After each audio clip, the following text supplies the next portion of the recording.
सभी स्टूडेंट्स को technical India की तरफ से प्यारी प्यारी गुड मॉर्निंग। मैं हूं मेहर आलम और आप देख रहे हैं टेक्निकल वीडियो।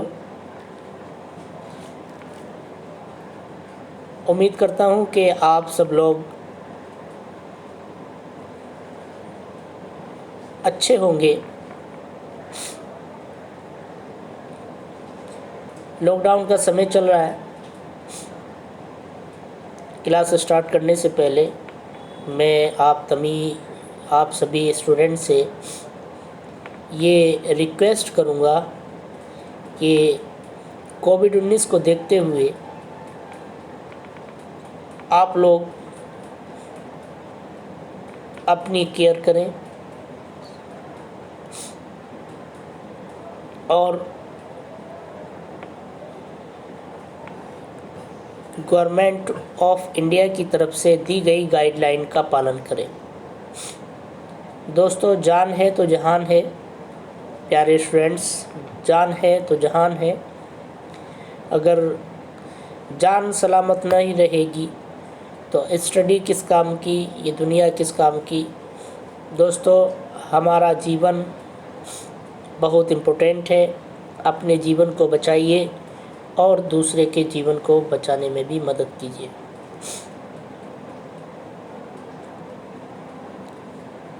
तो आइए हम अपनी क्लास को स्टार्ट करते हैं। हम क्लास लेने जा रहे हैं फिटर ट्रेड की। फिटर ट्रेड में हम प्रथम वर्ष की क्लास लेंगे, जिसमें हम आपको डिफरेंट टाइप के टूल्स के बारे में बताएंगे और ये भी बताएंगे कि फिटर ट्रेड में उनका क्या यूज़ है।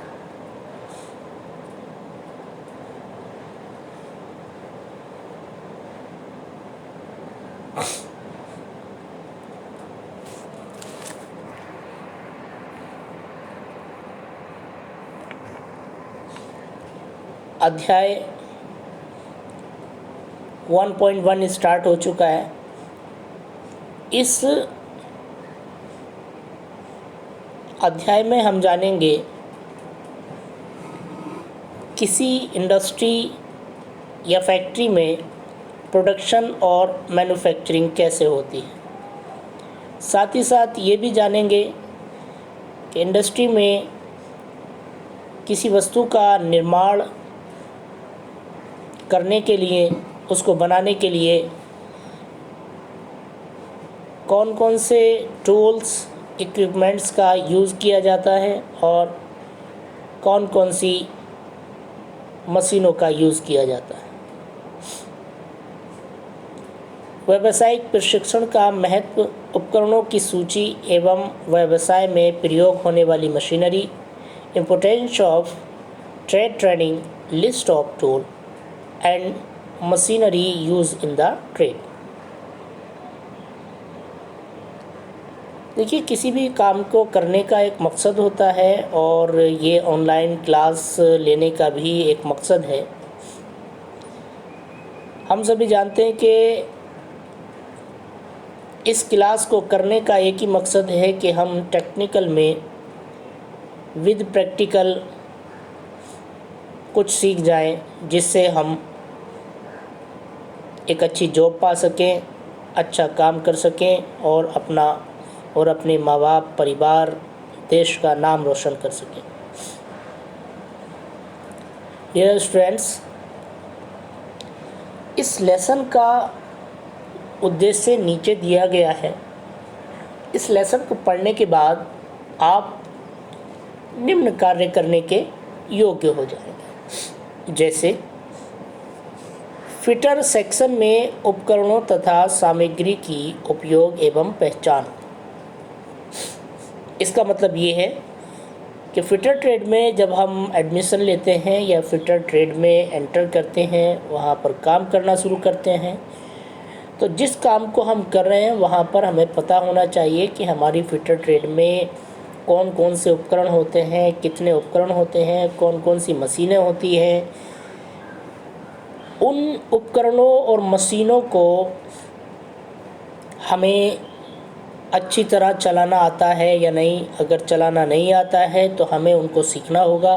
साथ ही साथ में हमें उनके उपयोग के बारे में भी जानना होगा।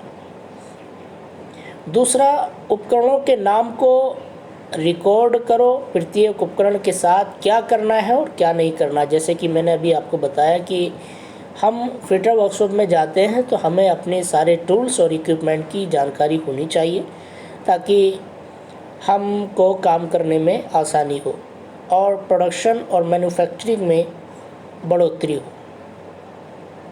जब हम किसी कार्य को करते हैं तो हम उससे रिलेटेड आसपास में होने वाले सभी कार्यों की जानकारी अवश्य रखते हैं और रखनी भी चाहिए। ठीक उसी तरह से कि फिटर वर्कशॉप में हम जब काम करते हैं, फिटर वर्कशॉप अपनी खोलते हैं, तो हमें ये भी ध्यान रखना चाहिए कि हमारे आसपास में कितनी फिटर वर्कशॉप मौजूद है। नीचे बहुत सारे टूल्स दिए गए हैं जिनके बारे में शॉर्ट जानकारी हम आपको देंगे। याद रहे कि इन सभी टूल्स के बारे में आगे डिटेल के साथ आपको पढ़ाया और बताया जाएगा, समझाया जाएगा। इसके यूज़ के बारे में, इसके मेटल के बारे में, इसकी बनावट के बारे में, हर तरह से आपको इन टूल्स के बारे में आपको बताया जाएगा। इसमें पहला टूल है फाइल। फाइल को हिंदी में रेती भी कहते हैं और इसका काम है किसी धातु या अधातु को घिसना, अर्थात छोटे छोटे पार्ट्स को रिमूव करना चिप्स के रूप में और धातु को कार्य योग्य बनाना।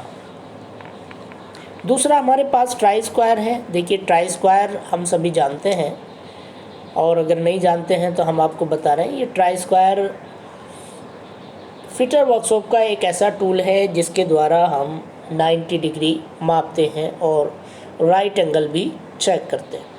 साथ ही साथ में कुछ जॉबों की सरफेस को हम चेक करते हैं कि उनकी सरफेस फ्लैट है या नहीं। तीसरा हमारे पास है आउटसाइड कैलिपर। आउटसाइड कैलिपर में कभी कभी क्या होता है कि हमें ऐसी सतह मिलती हैं बनाने के लिए, प्रोडक्शन करने के लिए, जिसको अंदर और बाहर से मापना बहुत ज़रूरी होता है। तो इसीलिए तीसरे नंबर पे आउटसाइड कैलिपर दे रखा है। आउटसाइड कैलिपर के द्वारा हम किसी धातु की बाह्य माप को आसानी के साथ ले सकते हैं, लेकिन ये वस्तु जिसको हम माप रहे हैं, बाह्य माप ले रहे हैं, ये वस्तु स्क्वायर भी हो सकती है, रेक्टेंगुलर भी हो सकती है और डिफरेंट शेप की भी हो सकती है। चौथे नंबर पे हमारे पास है इनसाइड कैलिपर। जैसे तीसरे नंबर पर आउटसाइड कैलिपर ने बाह्य सतहों को मापा, उसी तरह से चौथे नंबर पर हमारा कैलिपर है जिसको कहते हैं इनसाइड कैलिपर।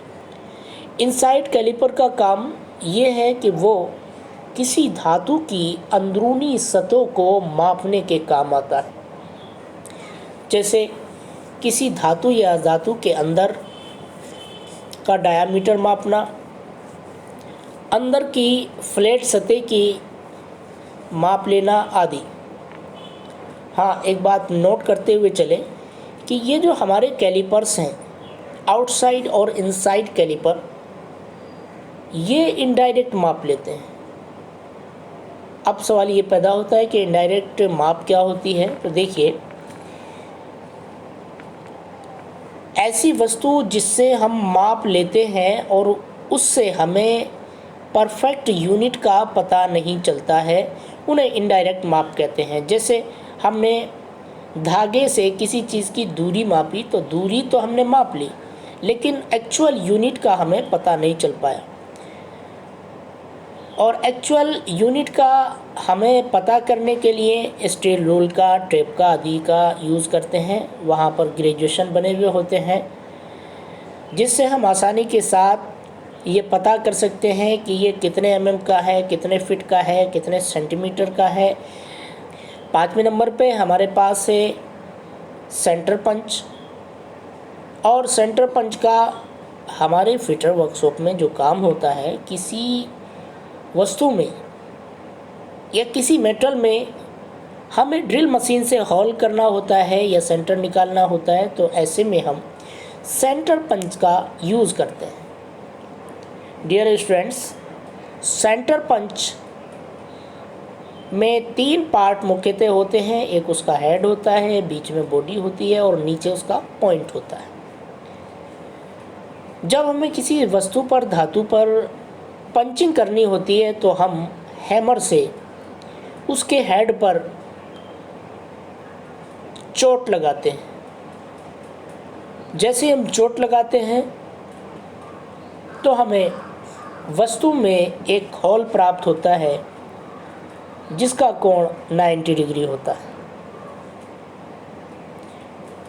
6 नंबर पर है हमारे पास हैक्सो।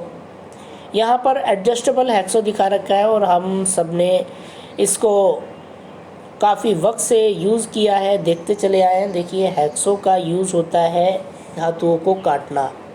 मैक्सिमम हैक्सो का यूज़ धातुओं को काटना ही होता है। कभी कभी इसको लकड़ी काटने के यूज़ में भी हम ले सकते हैं। प्लास्टिक काटने के, पाइप, पीवीसी पाइप वगैरह काटने के भी हम यूज़ में ले सकते हैं। एडजस्टेबल इसे क्यों कहा गया? हम इसको, इसके साइज़ को, इसकी बॉडी को कम या ज़्यादा कर सकते हैं। 7वें नंबर पर हमारे पास है बेंच वाइस। और बेंच वाइस का जो कार्य होता है फिटर वर्कशॉप में, किसी वस्तु को जब हमें काटना होता है या आउटसाइड इनसाइड मेजरिंग करना होता है या हमें राइट एंगल चेक करना होता है, फाइलिंग करना होता है, तो हम जॉब को पकड़ने के लिए बेंच वाइस का यूज़ करते हैं। 8वें नंबर पर हमारे पास है स्क्राइबर। और यहाँ पर दिखा रखा है बेंट स्क्राइबर। बेंट स्क्राइबर में हम किसी वस्तु पर, किसी धातु पर निशान लगाते हैं ताकि हमें ये पता चल सके कि हमें इस वस्तु को कैसे बनाना है, किस तरह से बनाना है। 9 नंबर पर रखा है गेज। इसके द्वारा हम मेजरिंग कर सकते हैं। Dear student, next video lecture में हम आपको बताएंगे डिफरेंट टूल्स के बारे में। तब तक के लिए हम अपने वीडियो लेक्चर को यहीं फिनिश करते हैं। Thank you.